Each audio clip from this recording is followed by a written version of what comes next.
Thank you, Maddie. I'm really delighted to be here today with you and be a part of this exciting lecture series. What you may not know is that Father Scott and I, along with our housemate, Monsignor Funk, cooked up the idea for this series sometime over a year ago over cocktails on our patio at our home at St. Pius. And while discussing the possibilities, Father Scott said to me, "Now, Dan, you of course will do the piece on world religions." And I said, "Well, I'm not a scholar.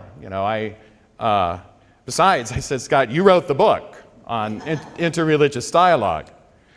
And Scott said, "It doesn't really make any difference because you taught this stuff at university." And he said, "Besides, you practice it." So here I am. And I wanted to share with you briefly what I bring to the conversation, what my credentials are, so to speak. I really am not a scholar of the Second Vatican Council in whole or in part, but I am a pastoral theologian and a practitioner of the call and vision of the Council in these various ways, certainly through initiating and participating in both ecumenical and interfaith dialogue over the years in various communities where I have served, including at the 1993 Parliament of World Religions in Chicago. Through my own personal study, through, as Sister Maddie said, serving as a part-time instructor at Ohio Northern University in the area of world religions and serving as a campus minister there. And through the experiences of travel, conversations with our brothers and sisters who share with us the heritage of Abraham in traveling through the Middle East and Israel and Palestine and Jordan. And conversations with our brothers and sisters of Eastern religions as I made a pilgrimage through Southeast Asia in Vietnam and Thailand and Indonesia.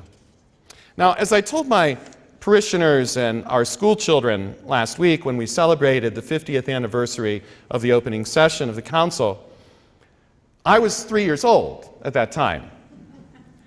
But because I was blessed to have parents very aware of what was going on in the church in those days, and because I was blessed with both elementary and high school teachers as well as later professors here, a few of whom are here, Sister Ruth, Sister Marie, when I was at Ohio Dominican and then later in Chicago, who really grasped and handed on to me the Council's teaching and vision within its whole historical context. I grew up embracing the vibrancy of our Catholic tradition, and in particular was led to understand and practice this vision given to us in Nostra Aetate. So what I would like to do in this presentation is 4 things. I want to propose at the beginning 2 big ideas, briefly give some context that will help us, I think, understand a little bit better how this document developed and came to be promulgated in the last session of the Council with very few opposing votes. Consider the main teachings that Nostra Aetate puts forward to us, and then return back to those 2 big ideas and see if we can explore where they might lead us. So I would propose the 2 big ideas that come to us from this declaration on the relation of the Church to non-Christian religions as these. First, a journey of discovery, finding the true and holy in other people's faiths. Nostra Aetate makes a bold statement. The Catholic Church rejects nothing of what is true and holy in these religions. She has a high regard for the manner of life and conduct, the precepts and doctrines, which, although differing in many ways from her own teaching, nevertheless often reflect a ray of that truth that leads to enlightenment or that enlightens all people.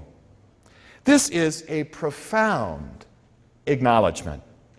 And we'll see how this is elaborated upon in the document itself as we move into this. But I just want to propose the two big ideas to begin with. The second one, that this is a journey of discovery of what is true and holy for all God's people, all the faithful. The document states, the church therefore urges her sons, and let's say daughters, to enter with prudence and charity into discussion and collaboration with members of other religions. Let Christians, while witnessing to their own faith and way of life, acknowledge, preserve, encourage the spiritual and moral truths found among non-Christians. Also, acknowledge, preserve, encourage their social life and culture. Again, a bold statement. The dialogue and discovery proposed by the church in this teaching is not just the purview of bishops and theologians, of synods and councils, official dialogues. It is the right and obligation of all the faithful. We are urged to it as part of our witness. And in fact, I know it to be an important part of my own fidelity to Christ. So having put those two big ideas out there, let's look at the context, how this document came about. I think it's appropriate to begin this part with a story from the rabbis.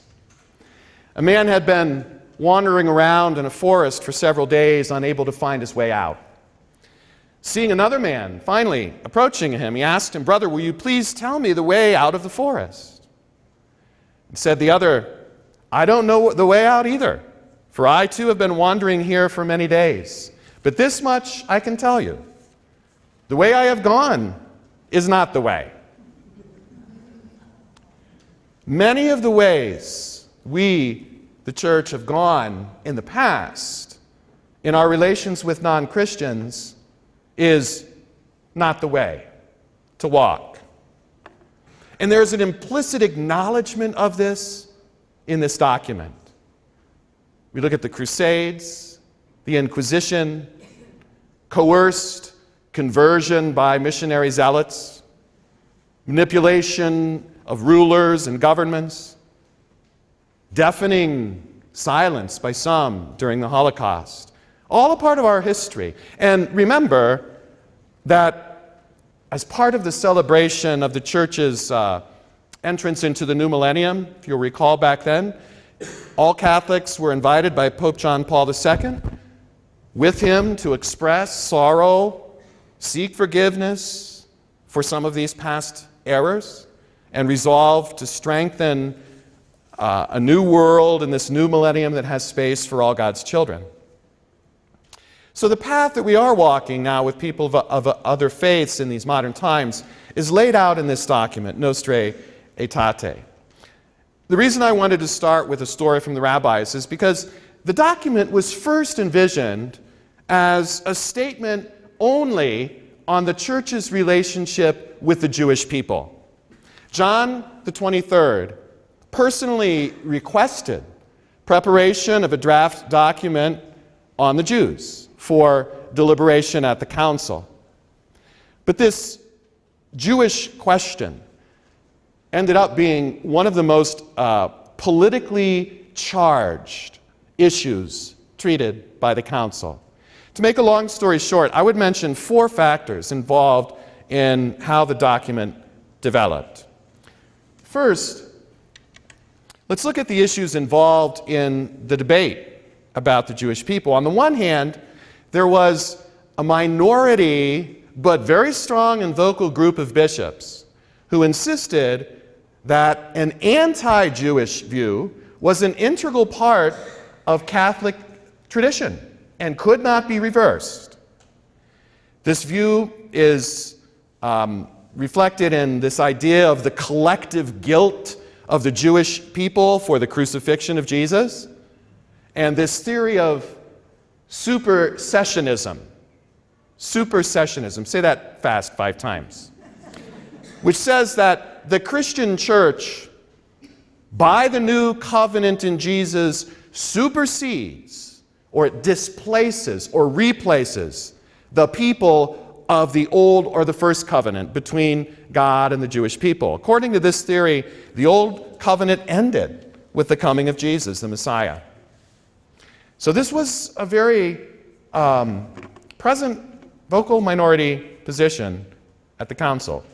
On the other hand was this majority position, and it involved a very careful re-examination of biblical evidence, particularly in Paul's letter to the Romans, which speaks of the church as a wild olive shoot grafted in place to share the rich root of the olive tree of Judaism, as we find in the 11th chapter of Romans. And Paul says, God remains faithful to his unique covenant with his chosen people because, in Paul's words, the gifts and call of God are irrevocable. So as this biblical re-examination happened, this position revisited the question and insisted upon Christianity's unique dependence upon the faith of the Jews and our shared heritage. This is the position, obviously, that would prevail in the council and with Nostra Aetate. The next 3 factors in terms of the development of the document have to do with some interventions in the debate that really enlarged the vision of this document to not just be concerned with the Jewish people, but to be concerned with people of all religions. So we know, of course, in the early 1960s, the recently established state of Israel was at war with the Arab world. And so there was an intervention by the Arabs who got wind of the Pope's initiative at the council, and they sent envoys to him to discourage the conversation because they saw it not as a theological matter, but as a political matter, leading possibly down the road to an official recognition of the state of Israel by the Vatican. And so they intervened with that question. There was also an intervention by the patriarchs of the Eastern churches. These are the folks living in the Middle East, among majority Muslim populations. And they feared reprisals against Christians if this conversation with the Jews were to go forward. The political debate with these 2 interventions, these first 2 with the Arabs and the Eastern churches, was so heated and so controversial during the first session of the council that the proposed text that was still in deliberation was removed at that point from the council's agenda. Finally, what saved the document and gave it its shape as we know it today, there was an intervention mainly from the bishops of Africa and Asia. And they called on the church to speak not only to its relationship with the Jews, but it also, they said, has to say something about people of other religions. Because, after all, 2/3 of the world's population belonged to these other religions. And I think it was this insight that really saved the document, because what it did essentially is depoliticize it, giving it a more kind of thorough and solid theological foundation. Very quick view at how the whole thing developed. So let's look at what the document teaches. Promulgated in the last session, as I said, on the 28th of October, 1965. It's a very short document, but certainly one with a very clear and exciting vision. Everything is within the context of the church's duty to proclaim the cross of Christ as the sign of God's universal love and the source of all grace. Within that context, the document then makes these acknowledgments. First, that the church has a duty to foster unity and charity among individuals, among nations, and to begin all relationships with people of other faiths with the fundamental discovery of what people have in common and what tends to promote fellowship among people. So that's how we begin the conversation. Goes on to say, all people form but one community, created by God, and that we all share a common destiny, namely God. The document talks about, in a sense, then, what is the function of our religions? So as people look to their different religions for an answer to the unsolved riddles of human existence, those perennial questions of our identity, where did we come from, our origin? Where are we going? What's our destiny? What's the meaning of it all? What's the purpose of why we're here? What's the meaning of suffering and death in human existence? What is the shape and the shape of transcendence, of ultimate mystery? You'll notice on your handout, one side of it talks about the fundamental features of religion. And I just laid that out for you on the handout because it kind of, through looking at these features, theoretical, practical, and sociological, helps us understand the way that the document frames the question about the function of religion in human life. And then,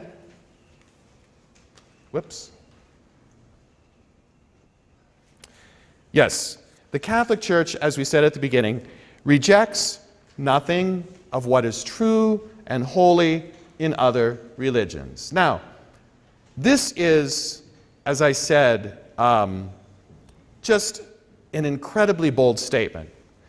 If it just said the Catholic Church rejects nothing of what is true in other religions, then we could say, well, what's it talking about? Natural truth?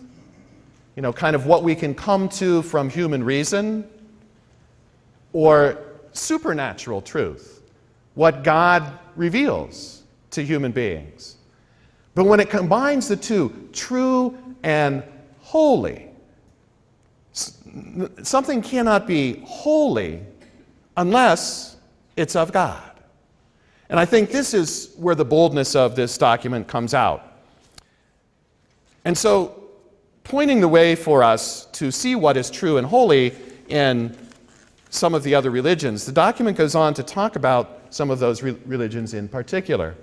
With regard to Hinduism, it says, in Hinduism, people explore the divine mystery, express it in limitless mystery, in riches of myth, accurately defined insights of philosophy. People seek release from the trials of the present life by ascetical practices, profound meditation, recourse to God in confidence and in love. Anyone who has studied world religions or been in conversation with people of other religions knows that just in the way this is worded in this document, the fathers of the council pulled out some of the key pieces of the Hindu experience in pointing the way for us to look at what can we find that's true and holy in Hinduism. With respect to Buddhism, in its various forms, testifies to the essential inadequacy of this changing world and proposes a way of life by which people can, with confidence and trust, attain a state of perfect liberation and reach supreme illumination, either through their own efforts or by the aid of divine help. Again, just a simple wording that shows a profound understanding of the many faces of Buddhism: Theravada, Mahayana, Zen, more philosophical Buddhism, as opposed to devotional Buddhism. So again, pointing the way for us to look at what can we find that's holy and true in this religion. About Islam, the church has a high regard for the Muslims. They worship God, who is one, living and subsistent, merciful and almighty, creator of heaven and earth, also who has spoken to people, acknowledging the revelation. They strive to submit themselves without reserve to the hidden decrees of God, just as Abraham submitted himself to God's plan, to whose faith Muslims eagerly link their own.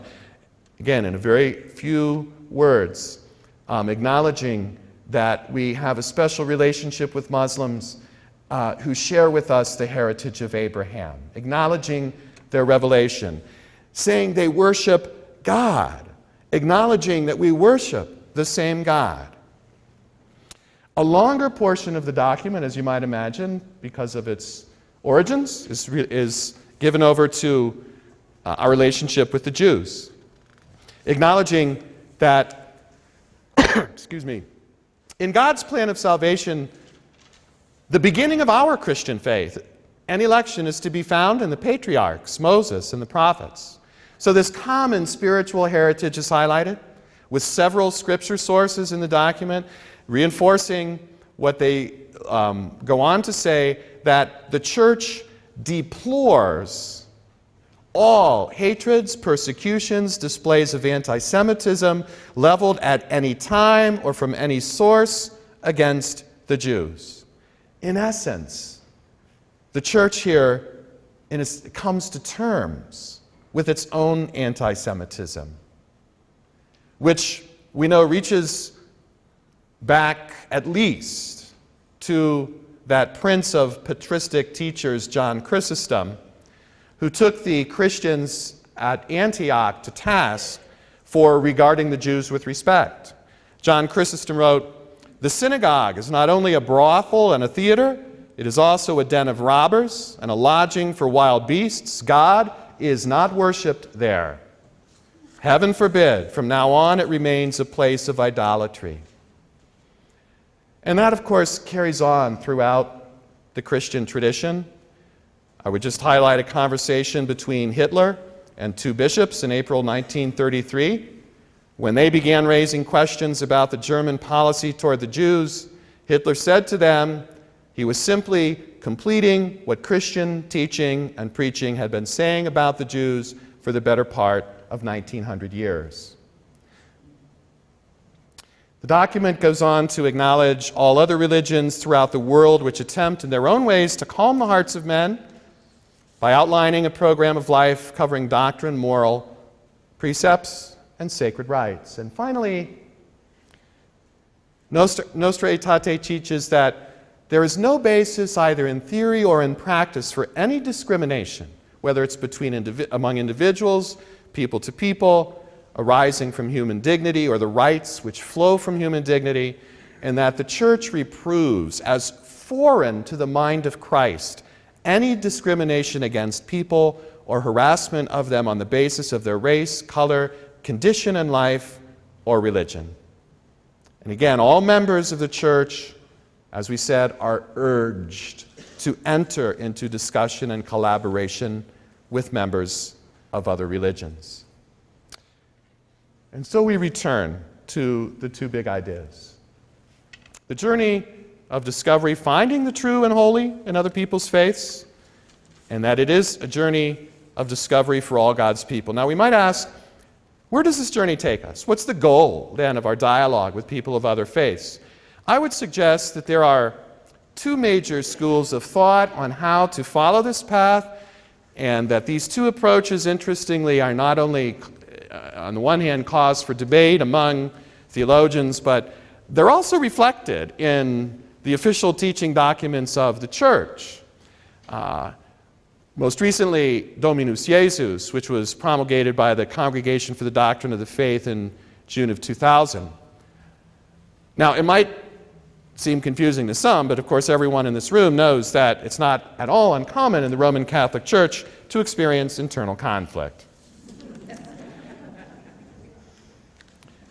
So, on the one hand, is an approach that can be called classical or non-historical orthodoxy. And in this view, truth is objective, and precisely because it is objective, it exists kind of already out there now, to use Lonergan's phrase. Truth also exists apart from its possession by anyone. It exists apart from history, formulated in propositions that are unchangeable. So the claim embedded in this approach is that the Christian order is not just one theology among many, but the wholly, perfect, and absolute expression of faith. It encourages absolute loyalty to the ideal church, which of course is the Roman Church. Doesn't worry, in a sense, about how to make that actual church efficacious in the present world. And in fact, in this approach, history is kind of the enemy because it implies change. The church and truth contained in it exist in a kind of mystical timelessness. We see this approach somewhat in Dominus Jesus, on the unicity and salvific universality of Jesus Christ in the church. Interfaith dialogue in this way of thinking is simply a part of the evangelizing mission of the church. All dialogue, while it is accomplished in obedience to the respect for people's freedom, really has the ulterior motive of conversion to Catholicism. It's kind of an exclusivist approach to dialogue. My religion is not only true, it's the only truth. The second approach is historical consciousness, which is an acceptance of the fact that really at no single moment of her existence is the Church of Christ some kind of Platonic ideal that's serenely suspended in midair.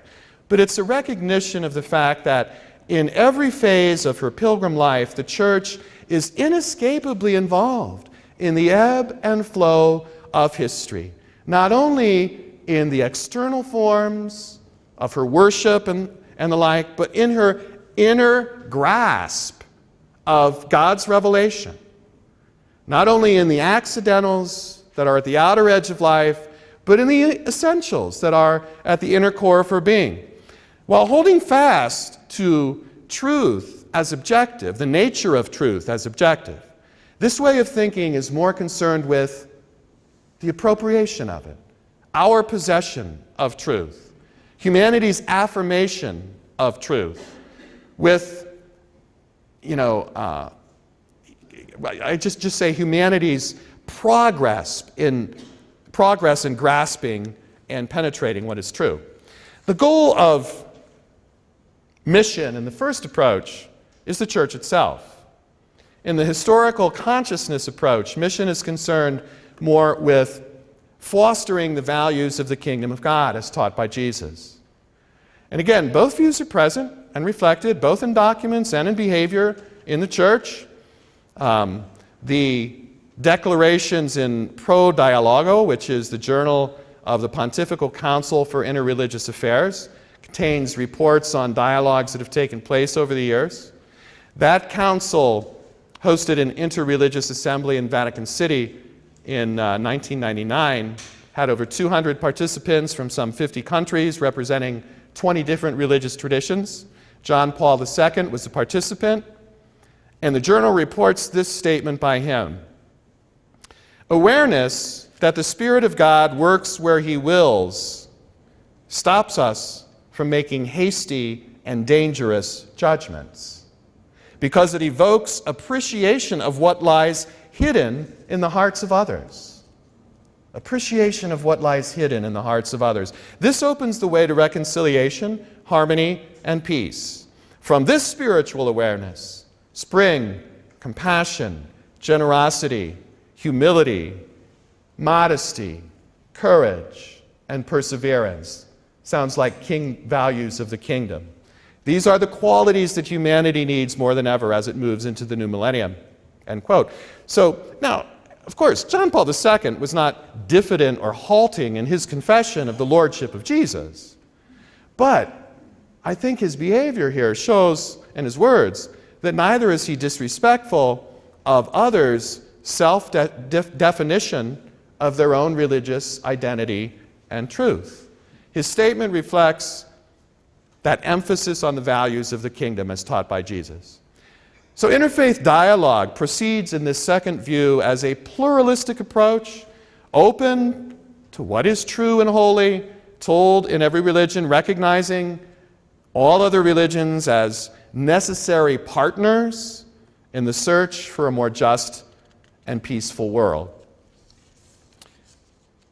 Now, these two paradigms, which quote different scriptural texts in their favor, are expressed in, as I said, different forms of Catholic presence in the world, different understandings of the goals and methods of mission, different ways of relating with persons of other faiths and persuasions.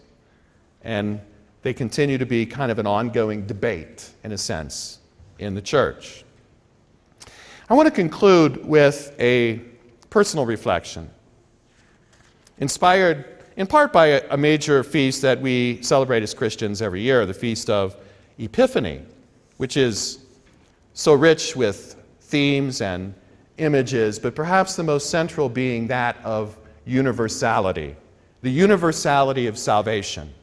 That God's saving concern for humanity is all-inclusive. Not only was the good news of salvation intended for the Jews, but through them for all peoples of the earth.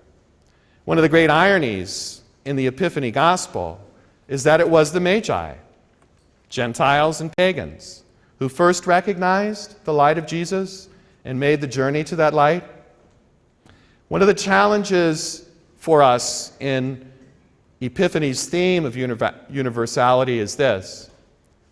Since the gift of Jesus is to transcend all boundaries and differences, since God's concern and intent for the human race is unbiased and global, then we, who have accepted the gift of salvation, I think must cultivate a similarly universal and all-inclusive acceptance of one another, trusting that God is a light to all peoples, and that like the Magi, people acting on their own wisdom and in their own time and in their own context and in their own religions are making journeys led by God's light.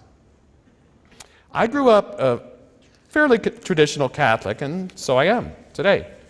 At the center of my being is the beautiful, intense, and true focus on Jesus of Nazareth as Son of God and Savior. Dialogue with people of other faiths has always led me more deeply to that center where Christ dwells. Studying other religious traditions all these years, as I have done, I experienced it as one form of my obedience to Christ. And I know for myself that, again, Pope John Paul II was correct when he visited India in 1986 and said, "When we learn from other traditions, we let God be present in our midst. When we open ourselves to one another, we open ourselves to God." And finally, I would leave you with two insights. These are both on the other side of that handout, because I think they can also help point the way to why do this dialogue.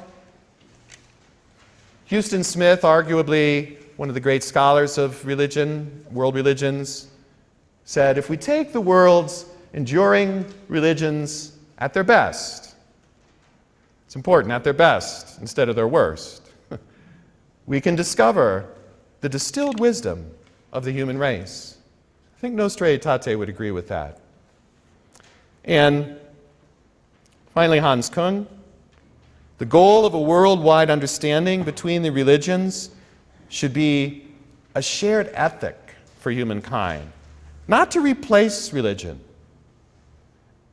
Ethics is and remains only one dimension within any individual religion. So we're not looking for a unitary religion. The purpose of dialogue is not syncretism, kind of throwing it all together and in a cocktail, as he said. No cocktail of religions, no replacement of religion by an ethic. Rather, an effort to achieve the peace that is so urgently required between peoples from the various religions of this world. And then he goes on to say, I don't have it up here, no peace among the nations without peace among religions. No peace among the religions without dialogue between the religions. No dialogue between the religions without global ethical criteria, no survival of our globe without a global ethic. A good insight, I think, to conclude on. Whoops, there it was. Thank you. Thanks.